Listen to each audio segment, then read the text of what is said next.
Boa noite, gente. Vou convidar aqui o André.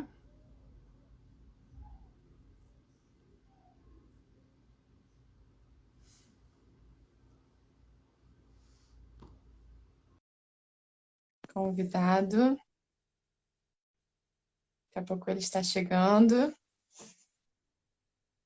Oi, oi, oi, oi. Vamos conversar sobre motivação. Oi, André. Tudo bem? Tudo bem, e você? Tudo Deixa eu ótimo, aumentar o melhor. volume aqui. Muito frio aí? Ó, eu tava até com cachecol aqui, igual você. Eu só tirei o cachecol porque o nervosismo nessa hora dá uma esquentada, assim, né? Dá uma esquentadinha. Eu não acredito que você fica nervoso. Mentira. Sempre, antes de cada aula, antes de cada show, sempre. Sério? Sempre, sempre. Gente, quem é... Eu acho que isso, acho que de uma certa forma, isso que acaba me movendo, sabe? Isso é uma coisa que me move muito. Assim, o estar nervoso, o sentir aquela emoção de como se eu estivesse fazendo aquilo pela primeira vez, sabe? Eu acho que é uma coisa que me move muito, assim.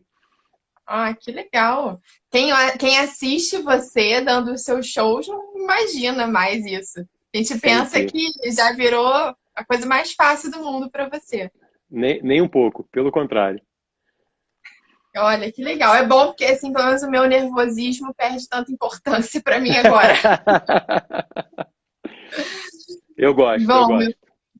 meu querido André, primeiro de tudo, queria agradecer por você aceitar o meu convite para estar aqui comigo, Eu que com todo agradeço, o esse prazer é pessoal que enorme. está aqui com a gente. E você sabe por que que eu te convidei, né? Porque eu te admiro pra caramba como professor. Embora eu tenha te conhecido como músico e depois disso Sim. eu fui saber que você é professor. E, e assim, quem te conhece, conversa um pouquinho com você, já percebe de cara que você é diferente, né? E aí, depois disso, coloquei meu filho mais velho na sua escola de inglês para ele estudar com você. E aí eu vi que realmente a minha primeira impressão tinha sido muito acertada. Você é um professor exemplar. E toda santa aula de inglês que acaba, o João Gabriel sai na maior empolgação do mundo, que aprendeu um monte de coisa, porque se divertiu, porque o tempo passou super rápido, porque o tio André é maravilhoso. E aí eu falei, gente, eu quero conversar sobre motivação, né? Aqui no meu Instagram, hoje em dia, eu falo sobre temas relacionados à educação, à formação das pessoas. E motivação é um desses assuntos. E eu pensei assim, cara, acho que a melhor pessoa para conversar sobre isso vai ser o André Tavares. Mas antes de a gente entrar nesse assunto, né, você se apresenta, por favor. Não, antes de eu me apresentar, eu só queria te dizer que o meu nervosismo que estava aqui, ele está aqui, né? Porque você não pode começar uma live falando desse jeito, que agora a pessoa desabou, né? Mas tudo bem, faz parte. Mas é verdade. Então, assim, me apresentar é uma coisa para mim um pouco desafiadora e complexa. Eu sou uma pessoa assim de muitas vertentes, né? Como você falou, eu sou músico, sou professor e sou escritor. E eu acho que acima de tudo, sou pai, né? Que de todas as minhas profissões é a minha principal e aquela que certamente eu executo com muita vibração, com muito amor, com muita vontade. Mas eu acho que acima de qualquer profissão, Helena, eu me considero uma pessoa entusiasta da vida, sabe? Então, assim, como diz o meu terapeuta, e de uma forma muito assertiva, eu sou uma pessoa de uma intensidade que é quase que incontrolável.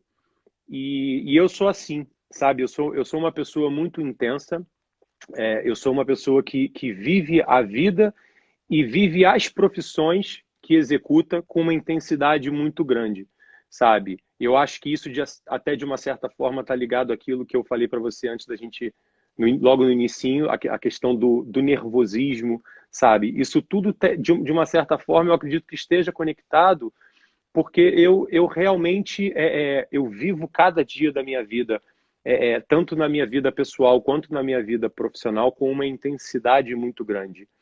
Então, eu acho que isso, de uma certa forma, acaba refletindo dentro do meu trabalho e talvez eu consiga chegar até as pessoas da forma com que eu cheguei até você e como você me colocou como... Quais foram as suas primeiras impressões em relação ao André Tavares e posteriormente, como isso, como você foi se certificando daquilo ao longo de uma convivência, ao longo de um trabalho, ao longo de uma certa forma, estar presente na sua vida através do seu filho, através do João. Então, eu me defino assim, sabe? Uma pessoa intensa, uma pessoa que sempre busca fazer aquilo que faz como se fosse a primeira vez, sabe? Para que a gente não caia nunca, principalmente na minha profissão principal, vamos dizer assim, que é a profissão que eu executo com mais frequência no meu dia a dia e que é a sustentabilidade da minha vida, que é a função de professor. Eu acho que se a gente, em algum momento, deixa essa intensidade, essa necessidade de viver aquilo com muita dedicação e com muita intensidade, a gente realmente vai começar a trazer problemas para a nossa profissão, que é tão, tão, tão ligada nessa questão motivacional. Eu acho que um professor que não tem conhecimento sobre a importância dessa palavra e todos os caminhos que essa palavra traz consigo, porque às vezes a gente pensa em motivação como uma coisa muito simples, né? Motivar é você querer fazer alguma coisa bem. Motivar é você estar interessado em alguma coisa, é você ter muita vontade em fazer alguma coisa. Só que quando a gente começa a realmente estudar essa palavra motivação, a gente começa a entender que ela é só um frutinho de uma árvore muito grande, uma árvore com um tronco muito sólido, uma árvore com muitas raízes, com muitas conexões que a gente precisa desmembrar para a gente conseguir entender o que é a motivação e como isso chega na vida do outro. Inclusive, não só os professores precisam ter essa consciência, mas os pais também, né? Sim, Porque antes dos filhos das crianças terem contato com os professores, eles já estão já há muito tempo ali todos os dias com os pais que precisam saber desenvolver com seus filhos uma autonomia, que é justamente disso que a gente está falando, né? O sim, objetivo é que os nossos filhos saibam construir a sua própria motivação, né? Eles não vão exatamente. ter para sempre papai e mamãe dando a mãozinha. E os pais não podem fazer pelos filhos, né? A gente precisa Sim, justamente formar indivíduos que para a vida, né? sim, sim, É para a vida. Eu costumo dizer também que a motivação, a gente precisa aprender a atrelar a nossa motivação às nossas responsabilidades, aos nossos objetivos, né? E ancorar a motivação internamente. Em sim, vez sim. de atrelar as motivações aos sentimentos, que eles mudam o tempo todo, né? Um dia a gente acorda animado, contente, tá sol, outro dia tá chovendo ou aconteceu alguma coisa, a gente está desanimado, a gente não vai estar com vontade de fazer certas Eu coisas, mas tenho, existem razões por trás disso, né? Para a gente precisar estar motivado e seguir adiante, fazer o que deve ser feito. Então a gente não deve ancorar as nossas motivações externamente. Aí você vai falar para a gente um pouquinho sobre os conceitos de motivação, né? Que você sim. costuma falar de motivação intrínseca, extrínseca. Você falou uma frase que é muito engraçado. Eu, há uns 4 anos atrás, eu estava em um congresso que eu participo anualmente sobre ensino de língua inglesa. E eu estava assistindo uma palestra de um cara que eu admiro muito e que ele me tornou, de certa forma, um mentor por esse caminho da motivação e que foi o que me levou a posteriormente estudar mais sobre isso e a começar a eu fazer as minhas palestras sobre isso. E eu estava assistindo uma palestra dele E eu sou uma pessoa, assim, eu sou muito ligado à simplicidade, sabe? Eu gosto muito do que é simples.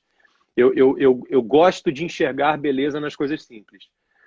E ele estava fazendo uma palestra sobre motivação intrínseca, motivação extrínseca, sobre locus de controle. E aquilo, para mim, ainda era um caminho assim meio nebuloso.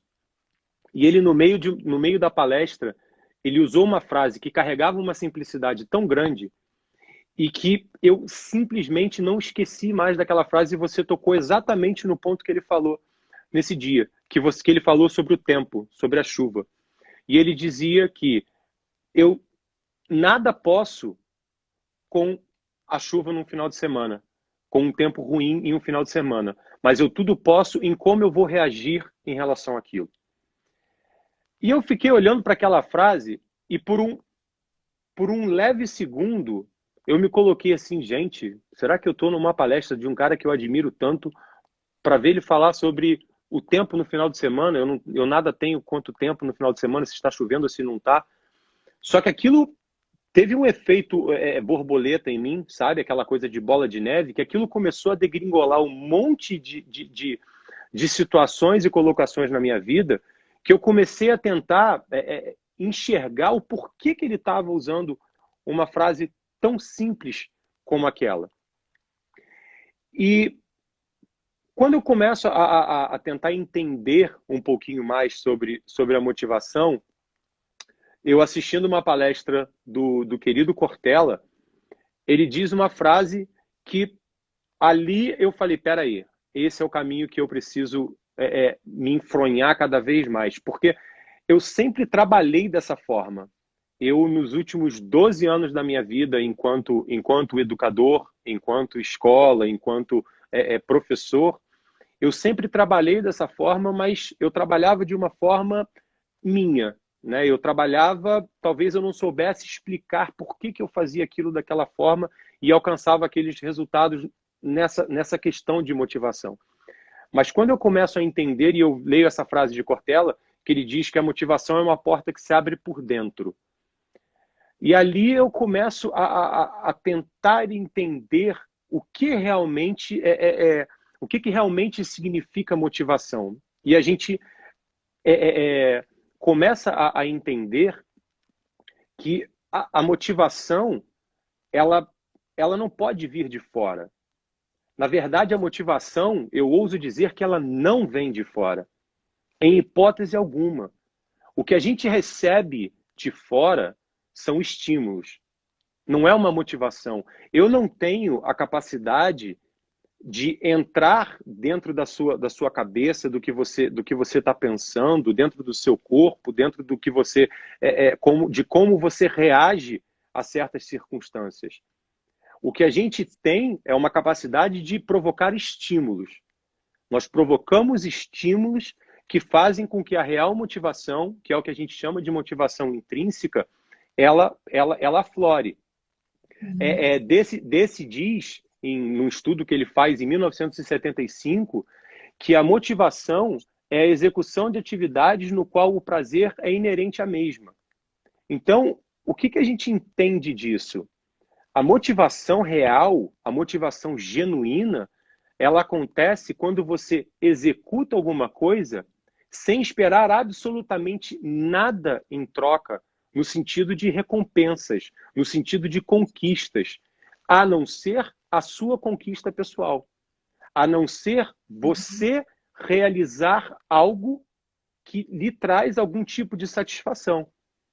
Quando a gente pensa em motivação extrínseca, a gente pensa numa motivação que ela vem através de uma recompensa. Por exemplo, se a gente pensa em alunos, se a gente pensa principalmente na minha área de atuação, em crianças pequenas, crianças no início da fase de entendimento de tudo, até a fase da adolescência, quando você pensa numa motivação extrínseca, você pensa numa criança que realiza determinada atividade porque ela vai conquistar alguma coisa. Ou então, o pior, ela vai realizar alguma coisa para se livrar de outra. Quantas vezes, Helena, a gente não percebe uma criança, por exemplo, fazendo um dever de casa, porque ela sabe que no dia seguinte, se ela chegar à escola e o dever de casa não estiver pronto, ela não vai poder ir para o recreio. Quando a gente pensa em escolas tradicionalistas, e eu não estou aqui para colocar e nem julgar o que é certo e o que é errado. Eu acho que cada instituição tem a sua própria metodologia. Eu não julgo nenhuma metodologia correta ou incorreta. Eu apenas julgo a minha metodologia e a minha forma de educar. Mas eu, quando enxergo essa criança que se preocupa em entregar o seu trabalho, ou entregar a sua atividade, ou entregar o seu dever de casa, porque se ela não o fizer no dia seguinte, ela vai ficar na hora do recreio, eu vejo uma criança que não recebe nenhum tipo de estímulo para que ela faça aquilo simplesmente porque ela tem a responsabilidade de fazer e entregar aquilo. E aí a gente toca em um outro ponto que você foi muito correta, quando você diz a questão da responsabilidade. E aí entra o professor e o pai falando ao mesmo tempo. O que nós precisamos, e eu acho que a gente, a gente precisa, algumas coisas precisam ser colocadas, principalmente no que tange a forma com que a educação e a paternidade aconteciam há 15, 20, 30 anos atrás do que ela acontece hoje, né? E quando eu digo em responsabilidade, eu digo porque desde pequeno a criança precisa entender qual é a sua responsabilidade. Quantos de nós já não ouvimos, ou até nós mesmos colocamos a frase: ah, não, meu filho ou minha filha, esse assunto não é para você, esse é um assunto de adulto. Quando você coloca isso para uma criança, ela se sente impotente em relação àquilo e ela se minimiza em relação à sua capacidade de entendimento, em relação à sua capacidade de participação num ambiente familiar, por exemplo. É óbvio que determinados assuntos nós não vamos colocar a verdade nua e crua para uma criança, até porque ela não vai ter nem capacidade de discernimento para entender aquilo. Mas nós precisamos colocar as coisas de uma forma que ela entenda que ela tem sim o seu papel de responsabilidade naquilo, e nós podemos colocar as situações de uma forma com que ela entenda isso e ela traga para aquela situação um aprendizado. Ela traga para aquela situação uma coisa positiva e não aquela resposta crua, seca, onde o único sentimento que ela desenvolveu naquilo ali é de que eu não tenho capacidade para aquilo ali. E a gente comete um erro muito grande em achar que uma criança muito pequena, ela não tem essa capacidade de entendimento. Ela tem sim. A responsabilidade, ela é ensinada por uma criança a partir de 1 ano e meio, 2 anos de idade. Ela já tem sim capacidade de entender as suas responsabilidades. E isso é um desenvolvimento que a gente precisa carregar nas crianças ao longo de toda a vida dela. Porque isso vai refletir lá na frente nessa capacidade de motivação intrínseca dela, nessa capacidade de enxergar a sua responsabilidade, de enxergar os motivos pelos quais ela deve fazer determinadas ações, o que vai fazer com que a motivação dela seja sempre algo que venha de dentro e não necessite de constantes estímulos externos. Perfeito, perfeito. E, André, bom, todo mundo tem lembrança, né, de algum professor que inspirou, né? A pessoa queria até estudar a mesma coisa que aquele professor ensinava de tão maravilhosa que era aquela aula, e o contrário também acontece, né? Pessoas que acabam se traumatizando com determinadas matérias e assuntos que crescem achando que são uma verdadeira negação naquilo ali, quando na verdade a culpa foi, nesse caso, toda do professor, né, despreparado e insensível, enfim. Aí eu queria que você pudesse contribuir um pouco com os professores que estiverem nos assistindo e contar um pouquinho o que constitui o André como professor, para você ser esse professor assim exemplar. Você, para mim, é uma inspiração como professor. Bom, primeiro, obrigado. Meu nervosismo subiu de novo, ele tinha acalmado, agora ele subiu de novo. Então, para mim, Helena, a grande questão, e aí eu preciso voltar um pouquinho, alguns anos, talvez algumas décadas, é, é, até talvez eu faria um retorno à minha posição enquanto aluno, sabe? Enquanto eu era estudante, o meu caminho na escola, o meu caminho familiar dentro de uma educação. O que eu sinto sobre isso? Primeiro que a gente vive uma realidade que ela eu não diria nem que ela é muito diferente hoje em dia do que a minha enquanto adolescente. Eu diria que ela é absurdamente diferente. A gente vive hoje uma realidade onde, se nós tivéssemos a capacidade de medir o desenvolvimento cerebral, o desenvolvimento intelectual, eu digo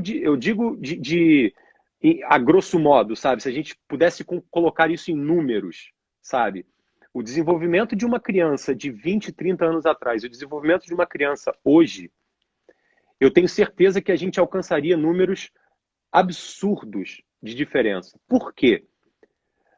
Quando a gente pensa em anos atrás, pensa comigo o tempo de resposta que uma criança tinha para uma dúvida ou para um entendimento de alguma coisa que acometesse a vida dela. E pensa hoje o tempo que essa criança tem de resposta para qualquer situação que ela precise na vida. A gente vive num mundo absurdamente imediatista. Imediatista. E ele não é só imediatista no dia a dia, na correria, na vida, não. Ele é imediatista para tudo, para as respostas mais simples possíveis. Qualquer resposta, hoje, ela está a um clique de distância, literalmente. Então, a gente tem, hoje em dia, a gente tem crianças e adolescentes com um desenvolvimento muito maior, uma capacidade intelectual muito grande. E aí a gente tem, de um outro lado, a gente tem as diferenças entre os profissionais, entre os professores. Eu só vou rapidinho ler essa pergunta da Soraya aqui, Eu achei que foi uma boa que pergunta. sobre motivação, cansados durante a pandemia e ligados no celular. Beleza, já volto com você, Soraya. E Soraya é mais uma mãe de aluno lá do curso. E quando a gente pensa nos professores, para aquele aluno, né, que é lá há 10, 15, 20, 25, 30 anos atrás, ele olhava para o professor como uma sabedoria extrema e absoluta. Né? Era uma posição de muito mais respeito do que é hoje em dia, principalmente, até porque a gente vive num mundo meio de valores deturbados. E quando a gente pensa hoje nessa criança com acesso a tudo, com todo o conteúdo do mundo à mão o tempo todo, se nós, professores, nos colocarmos nessa posição diria, de uma certa soberania dentro da sala de aula, numa posição de não igualdade com o aluno, esse, para mim, é o grande erro que um professor pode cometer. E esse é um erro que eu procuro não cometer todos os dias. Então, se você me pergunta, André, qual é a sua diferença? O que você enxerga? O que você precisa dentro de uma sala de aula? Eu digo para você da forma mais humilde e simples do mundo. Helena, eu entro na sala de aula como simplesmente mais uma pessoa dentro daquela sala de aula. Eu me coloco numa posição de total igualdade com os meus alunos. Eu não estou ali dentro como um mestre do saber, sabe? Aquela coisa de gente, vamos nos colocar, cada um no seu lugar, vocês alunos sentem-se e assistam a minha aula e eu estou aqui para transferir conhecimento para vocês. Isso, para mim, é um enorme tiro no pé. A gente precisa, acima de tudo, se colocar em igualdade em relação a eles. A minha única a minha única vantagem, vamos dizer assim, em relação ao aluno é o meu tempo de vida, a minha experiência de vida e o quanto eu me dediquei a determinada área da minha vida. E eu estou ali justamente para transferir para eles, o que eu aprendi, o que eu consegui sugar e entender dessa dedicação que eu tive na minha vida para determinado assunto. E É uma ali, postura. Desculpa, pode, fala. pode falar. E ali É a uma gente postura. consegue estabelecer essa relação de troca verdadeira, porque quando a gente se coloca nessa posição, a gente consegue algo que para mim é o fator número um dentro de uma sala de aula, que é confiança e respeito. É uma postura que você adota, que consegue acessar de verdade os seus alunos, não é? É o Faz com que falar a eles se mesma sintam língua. à vontade para cometer erros. A gente precisa estar à vontade para errar, para que a gente consiga aprender qualquer coisa, né? Mas Nada é mais importante do que o erro. Nada. Dentro de uma é, sala de aula, e os alunos precisam estar à vontade, os filhos precisam estar à vontade, né? De saberem que o professor está ali. Você detém um conhecimento que eles não detêm, né? Por isso que você também está ali, né? E sim, esse tipo de postura que você adota é uma estratégia necessária para que o aprendizado ocorra de uma maneira efetiva, sem né? dúvida. Sem dúvida. Bom, deixa eu ver aqui o que mais temos para te perguntar. O que que um professor, você já falou um pouco sobre isso, mas se você puder ser mais, talvez trazer alguns exemplos, assim, o que um professor Uhum. não deve jamais fazer em sala de aula para desmotivar ou traumatizar um aluno. É, eu diria, eu, eu ouso dizer, assim, tudo isso, Helena, eu acho que é uma questão muito, ela é muito peculiar e ela é muito delicada, porque ela é uma questão que vai muito do seu eu interior, né? De como você foi educado, de como você foi, como foi a sua criação. E aí a gente começa a pensar em criações muito diferentes, né? Em pessoas que têm origens absolutamente diferentes uma das outras. Mas, para mim, dentro da minha visão de educação, a minha visão de ensino, um exemplo grosseiro, por exemplo, para mim o maior erro de uma sala de aula é aquele famoso. Lembra? Você com certeza vai lembrar disso porque a gente tem idade próxima. Aquele painel com os nomes dos alunos, é o famoso painel de recompensas, né, que os professores adoravam usar e a gente ainda vê isso em escolas hoje. Aquilo ali, para mim, é o maior crime que pode ser cometido, principalmente com uma criança. Lógico que a gente não vê aquilo em salas de adolescentes, etc., mas a gente consegue fazer uma conexão disso com as famosas punições e etc., que os professores às vezes cometem dentro da sala de aula, sem contar com a sua posição de soberania dentro de uma sala de aula. Mas quando você coloca uma situação como aquilo ali para mim, ele não deveria se chamar de quadro de recompensas e etc. Aquilo ali, para mim, é um wall of shame, sabe? É um mural da vergonha. Porque aquele aluno que é o bom aluno, aquele aluno que sempre teve um desenvolvimento muito bom, e isso acontece com naturalidade. Às vezes a gente tem o hábito de criar anjos e demônios em sala de aula, de por que um aluno é tão bom, por que um aluno é tão ruim. Gente, existem milhares de coisas que fazem com que o desenvolvimento dos alunos sejam diferentes uns dos outros. Mas aquele aluno, por exemplo, que tem uma certa facilidade, aquele aluno que tem um nível de aprendizagem natural, aquele aluno ele vai estar sempre em evidência. Aquele aluno ele vai estar sempre colhendo essas recompensas. E aquele aluno que não consegue? E aquele aluno que batalha, batalha, batalha, batalha e não consegue?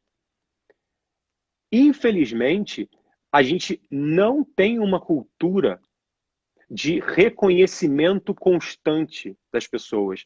A gente não tem uma cultura de reconhecimento positivo das pessoas. E uma das minhas áreas de atuação junto com a motivação é a gente não executar o reforço positivo. E o reforço positivo, ele deve acontecer sempre.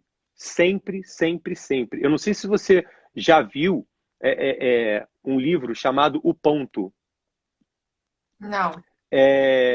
Acho que é Peter Reynolds, se eu não me engano. Vou até E anotar. anota aí, eu vou te passar depois, que a gente pode até fazer uma postagem sobre ele em conjunto no nosso Instagram. Esse livro, O Ponto, ele é uma reflexão, para mim, perfeita de uma educação positiva e o que isso pode acarretar na vida de um aluno, principalmente o aluno que tem dificuldade. Porque esse é o aluno que a gente tem que ter mais atenção. Aquele aluno que tem mais dificuldade, que tem mais trabalho em realizar as tarefas, ou tem uma dificuldade maior de desenvolvimento, esse aluno, ele é o que mais sofre dentro de todo um sistema educacional.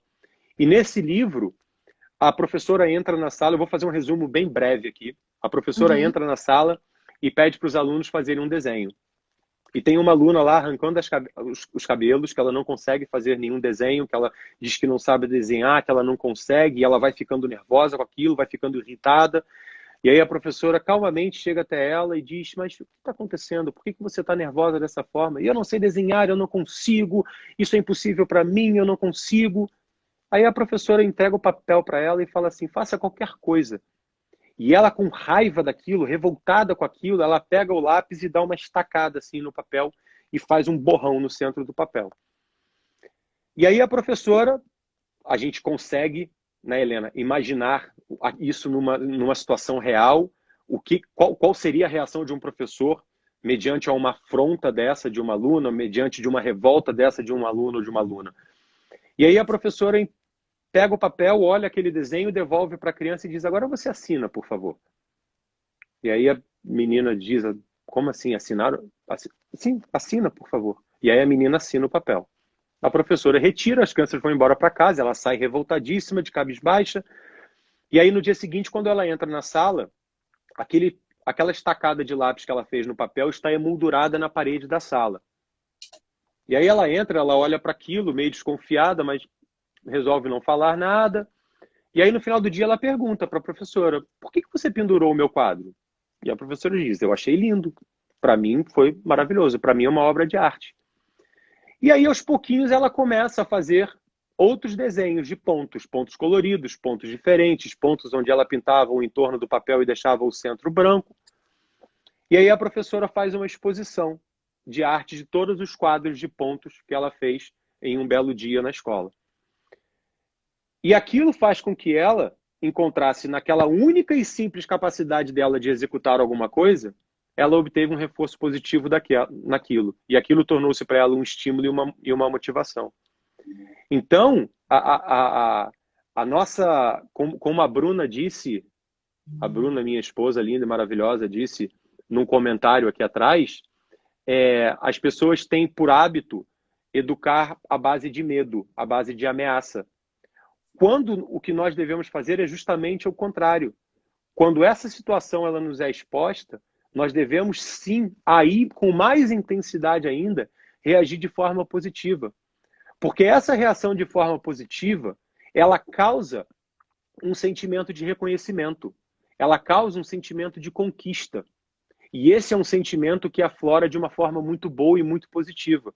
E a gente estimula, acaba sem que a criança perceba, por exemplo, a gente acaba estimulando a criança que as ações que voltam para ela como um reforço positivo, como uma sensação de conquista, são as coisas boas.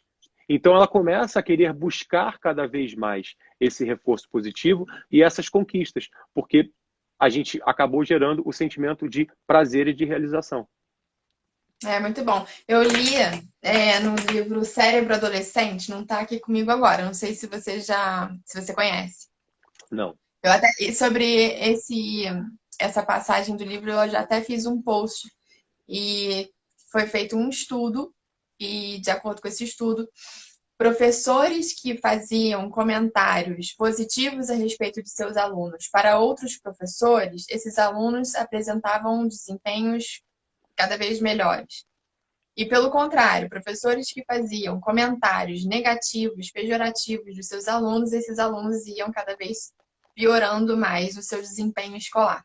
Acho que tem tudo a ver com isso que você está falando, né? E é o que Sim, a Bruna falou sobre educar com base no medo, né? A gente vê a nossa própria sociedade também é assim, as sim, pessoas cumprem as leis para que elas não tenham a punição, né? Elas não cumprem as leis porque as leis têm uma razão de ser, para manter a não, ordem social, e é tudo apenas um reflexo, né, do que as famílias, em sua maioria, transmitem para os seus filhos, né? As sim, pessoas, os pais precisam ter consciência de que é uma educação baseada em princípios, valores e virtudes. É uma das coisas mais importantes que elas precisam fazer pelos seus próprios filhos e pela própria sociedade também, né? Porque nós sim, somos a sociedade, nossos sim, filhos serão a futura sociedade. sim, E a gente precisa mais do que nunca falar disso. É engraçado que toda live que eu faço, a gente acaba sempre caindo em algum momento nessa questão. Princípios, valores e virtudes. A gente sempre cai sim, sim. nessa conclusão, né? A solução vai ser sempre essa. Precisamos pensar, falar, refletir, ensinar e exercer princípios, valores e virtudes, Você, né?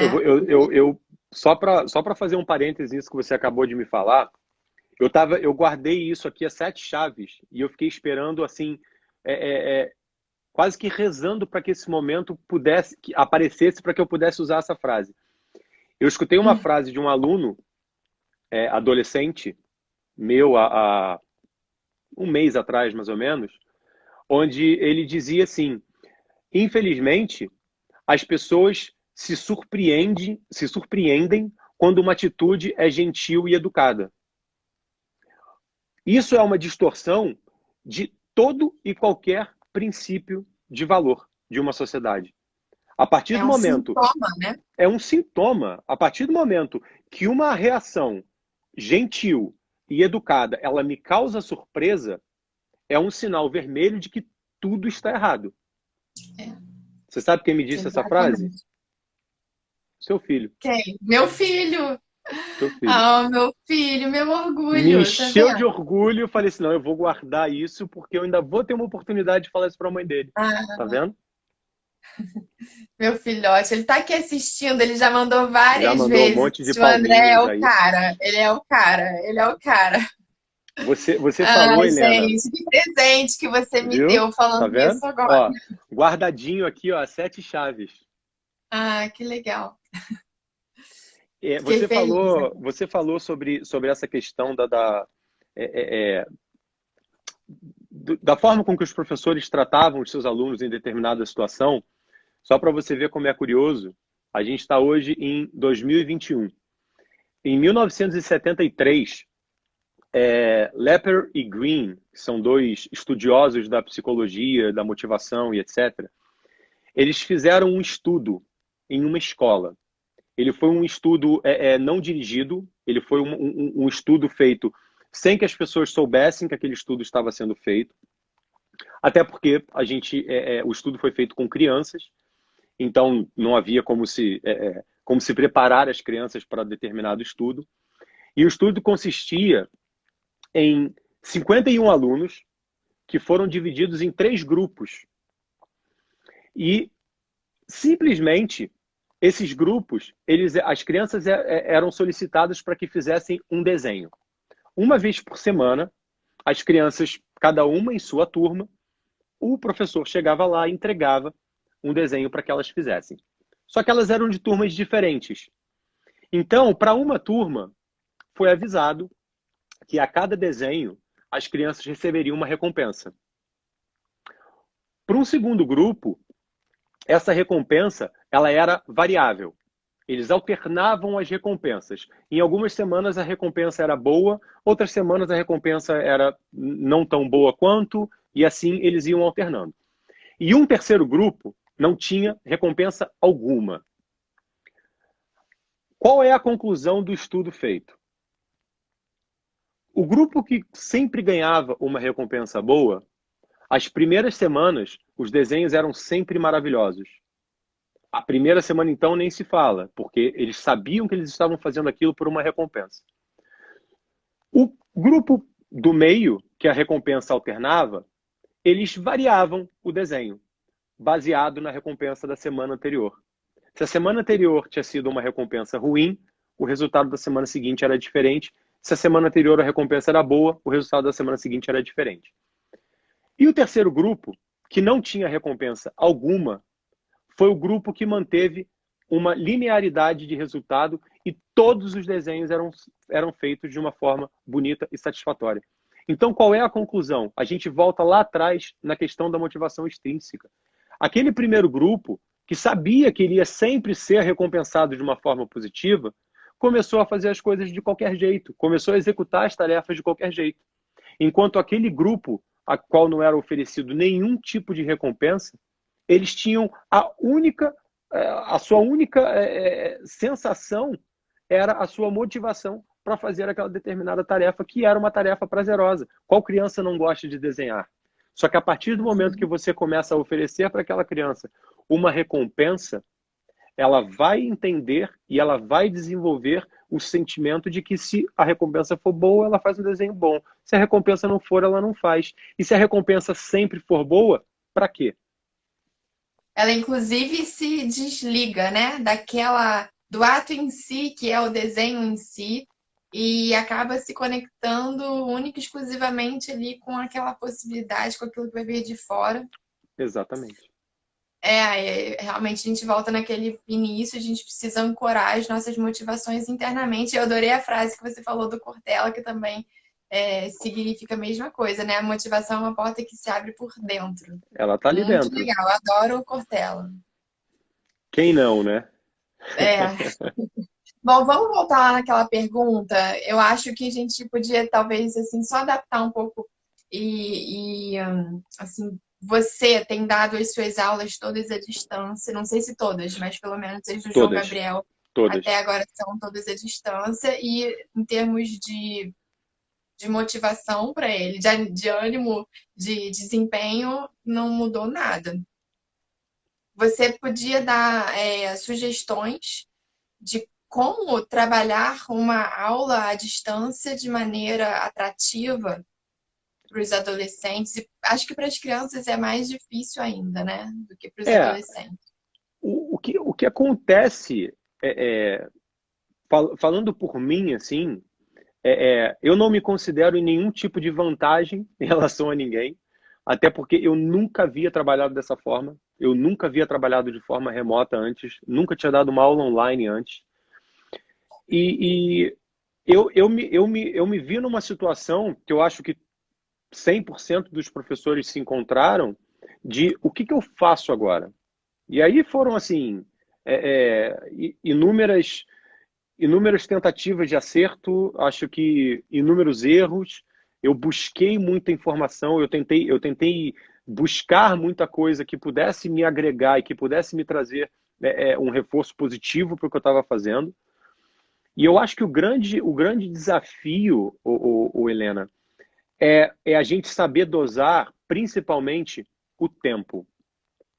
Quando a gente pensa em um tempo de sala de aula, o professor ele precisa entender hoje que esse tempo ele é completamente diferente do tempo do online. Porque a gente tem uma diferença de recursos muito grande. A gente tem uma dificuldade de concentração muito grande. A gente tem um aluno sentado dentro da sua própria casa, onde toda e qualquer situação é uma situação dispersiva, é uma situação de desatenção.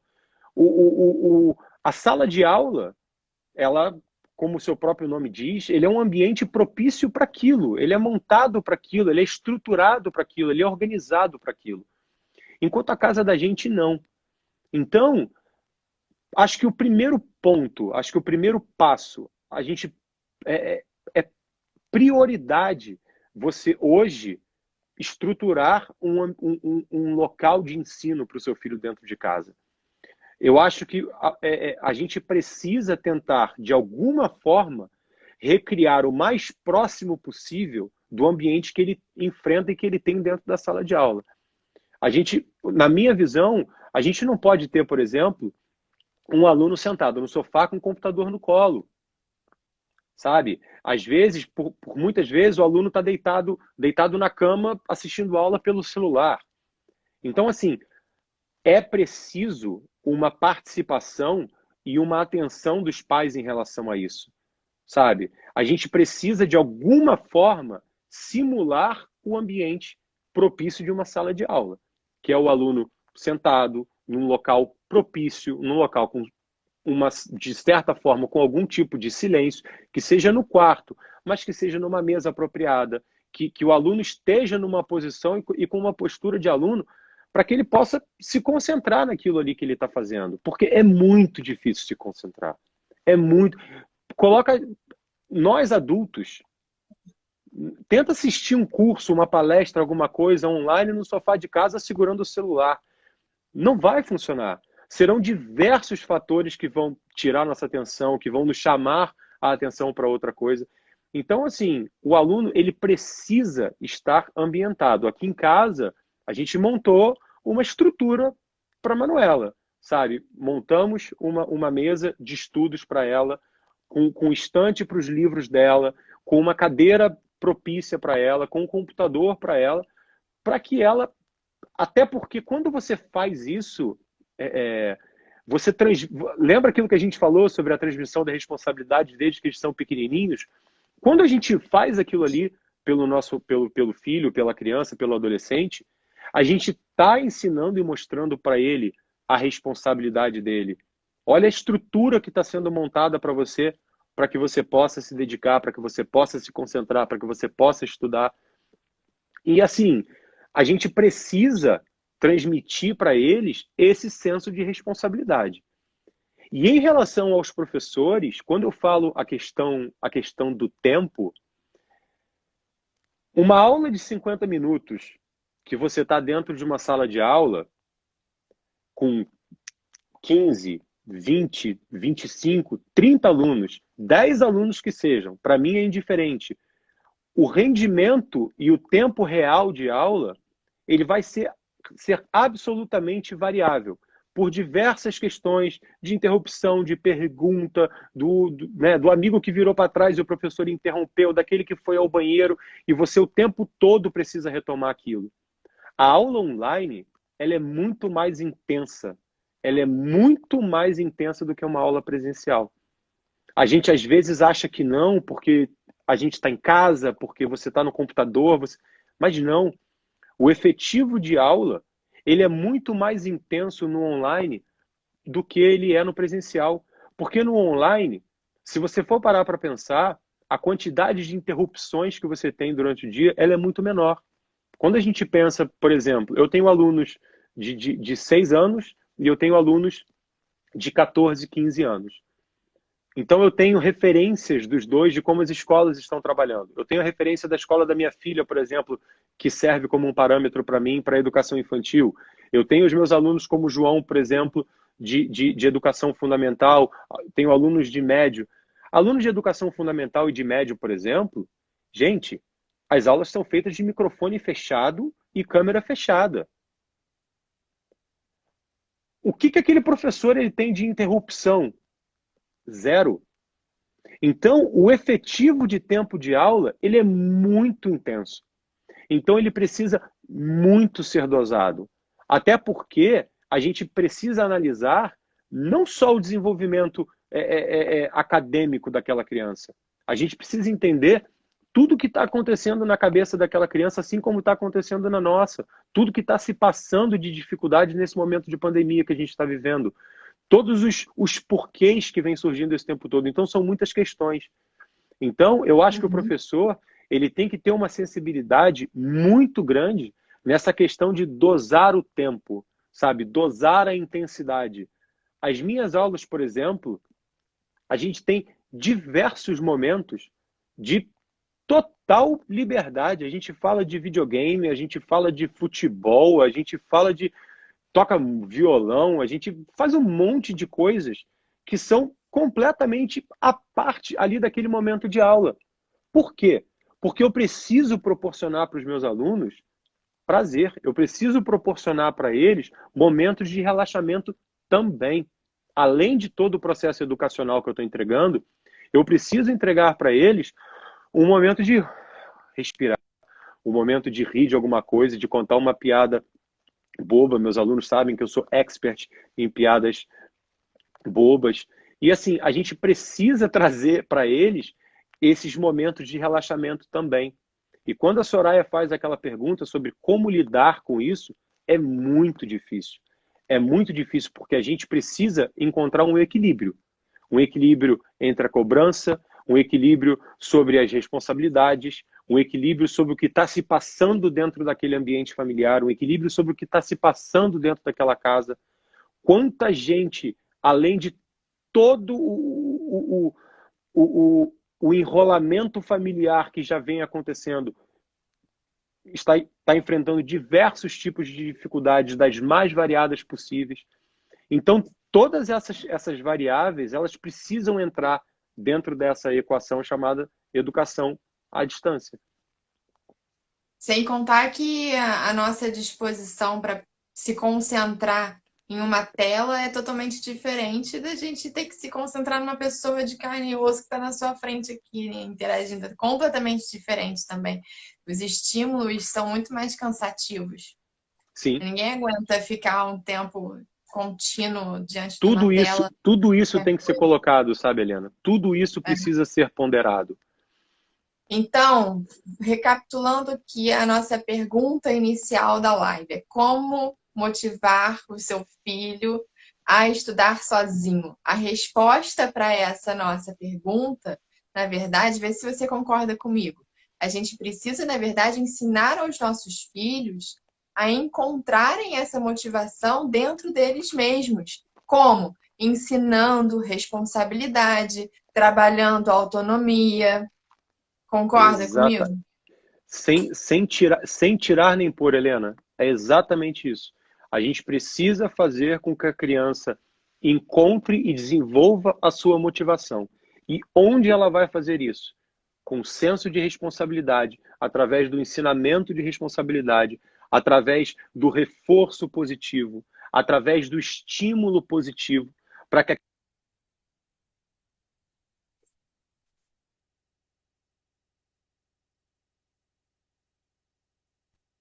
bom, um reforço de positividade e o que vai criar dentro dela o ciclo vicioso da eterna busca da responsabilidade. Quando eu falo para você como professor e pai, Virtuoso, né? Um ciclo virtuoso, na verdade. virtuoso, exatamente. Quando eu falo para você como professor e pai, eu não tenho assim problema nenhum em usar a minha experiência dentro da minha casa, onde eu hoje executo as duas funções, e eu trago a minha filha como um exemplo, sabe? A Manuela é uma criança que ela tem 6 anos de idade, ela sabe todos os seus horários de aula, ela sabe quando a aula começa, ela sabe quando a aula termina, o horário exato, ela sabe o horário que ela tem que almoçar, ela sabe o horário que ela tem que escovar os dentes, ela sabe sentar sozinha no computador, ligar o computador. Se eu precisar um dia sair de casa, tiver uma emergência, eu precisar sair de casa, eu não precisaria de ninguém ao lado dela para que ela fizesse a aula dela e executasse as tarefas dela. E isso eu trago para você não como eu trago como realmente como o exemplo de que o trazer a responsabilidade para uma criança desde pequena, ele funciona. Eu e Bruna sempre trabalhamos aqui em casa em conjunto dessa forma, sabe? Manuela sempre teve explicação sobre tudo. Por que isso é assim? Porque é assim, assim, assim, assim, assado. Mas por que isso acontece? Porque é assim, isso...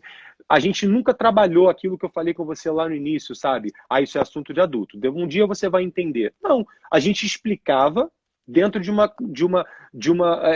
uma capacidade de entendimento real para ela, para que ela se satisfizesse com aquela resposta, para que ela entendesse aquela resposta e trouxesse algo positivo daquilo. E isso desenvolve o senso Questão de de adequação, responsabilidade. né? ser Adequação, adequado. exatamente, exatamente. E como, assim, a gente falando isso, às vezes pode parecer que então, então entrega na mão da criança a responsabilidade e resolve aí. Não é assim, Não, né, mães e não, pais? Nós precisamos não. de paciência, nós precisamos fazer junto 1 milhão de vezes, nós Dia após precisamos. dia. Exatamente. É assim que se ensina a Sim. autonomia e a responsabilidade, Com através do extrema exemplo, paciência. fazendo junto. Entendendo que muitas vezes o erro, na maioria das vezes, eu não vou falar sempre, mas na maioria das vezes, o erro está acontecendo não é porque a criança não está nem aí, né? Dificilmente a gente vê uma criança que não esteja nem aí, concorda? O que a criança mais quer é um reconhecimento. Ela E- quer acertar. Todo mundo e- quer. As crianças ainda mais, Exatamente, exatamente, exatamente. A né? sensação de acerto para uma criança é uma conquista muito grande. A É, sensação de receber um elogio, por mais que para nós aquilo não tenha aquela tarefa ou aquela determinada coisa não tenha sido satisfatória, a, a, a forma com que nós reagimos àquilo, a forma com que nós elogiamos aquilo, traz uma sensação de conquista gigante para a criança. E uma coisa, Helena, que a gente nunca deve subestimar e a gente nunca deve esquecer, que é uma frase que é presente dentro da minha casa, que é um aprendizado que eu tive com a Bruna, minha mulher, que a Bruna diz uma frase para mim que para mim é um dos grandes reflexos na nossa filha e que eu acho que deve servir para todo mundo e eu acho que todo mundo deveria se agarrar nisso. Filho não segue conselho, filho segue exemplo. Não adianta a gente exatamente. praticar verbalmente determinada situação para a criança se nós não agirmos daquela forma. Os filhos Perfeito. são reflexos de como nós agimos, não do que nós passamos verbalmente para eles. Isso é E aqui a mãe fundamental. tá. Exatamente. Minha mãe tá fazendo essa observação também super importante, né? Não existe um padrão, as pessoas não são iguais, Não, né? Cada um não. vai ter dificuldade numa coisa, facilidade em outra. Por mais que receba todos os exemplos em casa, o filho é um indivíduo diferente do pai e da mãe, que vai ter Sim, suas peculiaridades, vai um desenvolver sua indivíduo personalidade ao longo autônomo. do tempo. Exatamente, né? É isso. Você quer falar mais algo? Quer colocar mais alguma coisa? Aí eu, por mim, ficava aqui mais umas 2 horas, porque falar de educação é tão bom, né? É muito bom, né? Ah, eu tenho mais uma pergunta. Diga. O André artista, eu acredito, que eu já imagino a resposta, mas o André artista contribui para as aulas do André professor, de alguma maneira? Total. Assim, eu considero, quando você me diz assim, o André artista, eu me considero artista em todas as minhas profissões. Eu me considero artista na minha profissão de pai. É, o meu Instagram está aberto para todo mundo ver. Eu me visto de bailarina, eu me visto de unicórnio, eu faço qualquer coisa pelo sorriso da minha filha, pela brincadeira com a minha filha, pela diversão com ela. Então, assim, eu sou um pai artista, eu sou um artista como músico e eu sou um artista em sala de aula, sabe? Eu acho que de alguma forma não proposital, eu consegui fazer com que todas essas vertentes da minha vida caminhassem juntas, sabe? E eu acho que essa minha, né, essa minha veia artística, ela é muito influente na sala de aula, porque eu acho que o artista, ele, ele nasce dessa forma, né? E ele é assim diariamente. Não adianta a gente tentar esconder, não adianta a gente tentar maquiar aquilo. Então eu vivo a minha vida de uma forma artística, seja na postura, na colocação, seja no visual, né? O seu filho é um que adora me implicar comigo porque eu sou barbudo por causa do meu cabelo de, de, de rabinho, não sei o quê, e ele fala que eu pareço um bárbaro e tal. Então eu acho que tudo isso acaba fazendo com que as coisas se unam lá na frente e sigam um caminho único. Não há como separar as coisas. E acaba tornando-se sempre, obviamente, acaba tornando-se um algo mais, né? A gente acaba tendo um recurso a mais. Perfeito. Maravilha. Eu também, se pudesse, ficaria aqui ainda algumas horas conversando sobre isso. Eu vou então falar aqui para finalizar uma frase, tá? Para dar uma mensagem para os pais, para as mães que estiverem assistindo a gente. Ofereça palavras positivas a seus filhos que representem o melhor que elas podem se tornar. Essa frase acho que resume muito do que Tudo que a você gente falou. falou. Acho que resume Tudo, tudo que a gente falou. isso aí. Então, é isso. Nosso tempo, na Não, verdade, não, já... eu não escolheria uma frase melhor do que essa. Ah, que bom. Maravilha. Muito obrigada. Eu fiquei aqui me segurando, eu não posso pedir música, não posso pedir música. Hoje o tema é educação, Helena. Se concentra, mas é quase irresistível.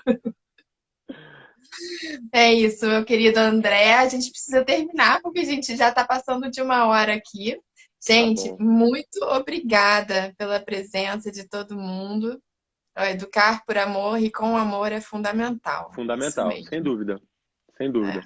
Educar é um ato de amor.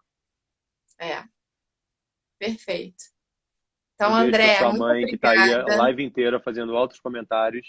É, é. Beijos para todos que estiveram aqui com a gente. Beijo, muito obrigado. Tchau, tchau. Obrigada a Tchau, você. tchau.